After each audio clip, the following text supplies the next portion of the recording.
Did you ever see a movie called Willy Wonka and the Chocolate Factory? I loved that movie. When I was a kid, I think that was my favorite movie. You know, you got all these kids looking for these golden tickets. And of course, Charlie wins one of the golden tickets. 5 kids win a golden ticket, and each of them are allowed to bring one of their family members. They win a lifetime supply of chocolate and a tour of Willy Wonka's chocolate factory. Charlie decides to bring his Grandpa Joe. And they show up on the morning, the appointed day, to the factory. And one by one, the 5 kids who win the golden ticket meet Mr. Wonka. And they're ushered into the factory. And they have this incredible experience of Willy Wonka's world. As we go through the tour of the factory, one by one, we get rid of the brats. And at the end, there's just Charlie left and Grandpa Joe left and Mr. Wonka. We just come out of the Wonka Vision room. I don't know if you remember the Wonka Vision room, but it was all white. And we just shrank Mike TV down to about this big. And we put him in his mother's purse and we sent him off with those, the Oompa Loompas. And so now we just got Charlie, we got Grandpa Joe, we got Mr. Wonka left. And all of a sudden, Mr. Wonka's mood changes. He says, I gotta go. I got letters to write and people to meet and phone calls to make. The door's there, show yourself out. Hope you enjoyed the tour of the factory.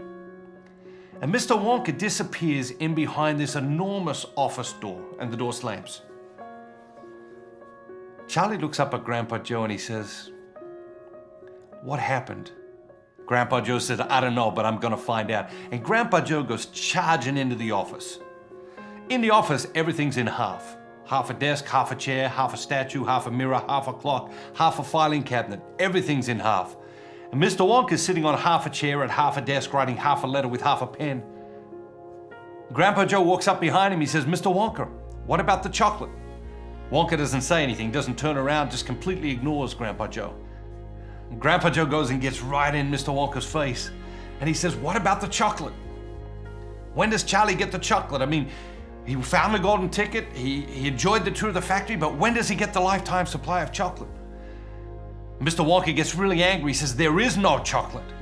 Grandpa Joe said, what do you mean there's no chocolate? Mr. Wonka said, you broke the rules. Grandpa Joe said, I didn't see any rules. Mr. Wonka says, wrong. Mr. Wonka gets up from half a chair and half a desk. He walks over to half a filing cabinet, takes out half a photocopy. Now remember earlier in the movie, almost the first thing they did when they entered the factory, Mr. Wonka had all the kids sign a contract. Mr. Wonka takes out half a photocopy of that contract and half a magnifying glass. He begins to read the contract to Grandpa Joe. He says, you stole fizzy lifting drinks from the fizzy lifting drink room. You floated up in the ceiling. Now the ceiling has to be sterilized. You broke the rules. There is no chocolate. Grandpa Joe looks at him in disbelief. He says, you're a crook. You're a thief. You're a swindler. How could you crush a little boy's dreams like this? And he turns to leave. But as he does, he realizes that Charlie has wandered into the edge of the room and that Charlie has witnessed this scene.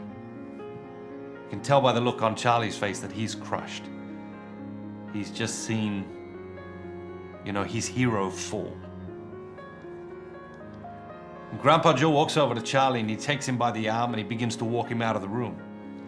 Now, I don't know if you remember, but earlier in the movie, just after Charlie found the golden ticket, he was running down a dark alley.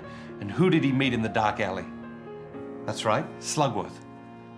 Willy Wonka's arch rival, his main competitor.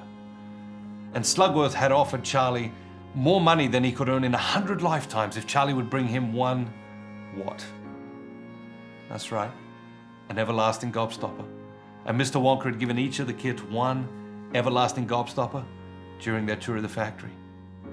So Grandpa Joe takes Charlie by the arm and he continues to walk him out of the office and he says to him, if Slugworth wants an everlasting gobstopper, that's just what we'll give him. And with that, Charlie stops. He just stops walking. Takes Grandpa Joe's hand off his arm. He turns around and walks back into the office. Mr. Wonka, he's sitting back down on half a chair at half a desk, writing half a letter with half a pen. And Charlie walks up behind him. He takes the everlasting gobstopper from his pocket and he says, Mr. Wonka, and he places the everlasting gobstopper on the edge of the desk. Wonka doesn't say anything. He doesn't turn around. He doesn't look up. He doesn't even look at the everlasting gobstopper. He doesn't have to. He just reaches out his hand across the desk and he grasps the everlasting gobstopper and he whispers, "And so shines a good deed in a weary world."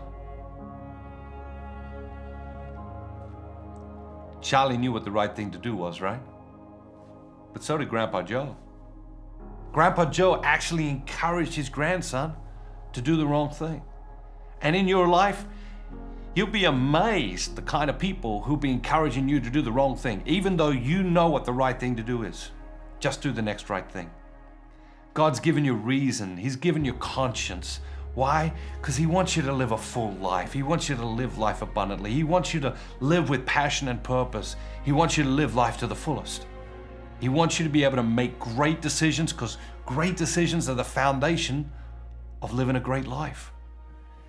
And now he sends you the Holy Spirit, gives you the Holy Spirit, fills you with the Holy Spirit. So the Holy Spirit can counsel you and guide you and coach you and mentor you and lead you. Who are you going to listen to in your life? Going to be lots of people calling you to go down the wrong path. Who are you going to listen to in your life? Who are going to be the main counselors in your life? Allow the Holy Spirit to guide you, to coach you, to mentor you, to lead you, to encourage you. Allow the Holy Spirit to influence every decision you make, and you'll live an incredible life. Just do the next right thing.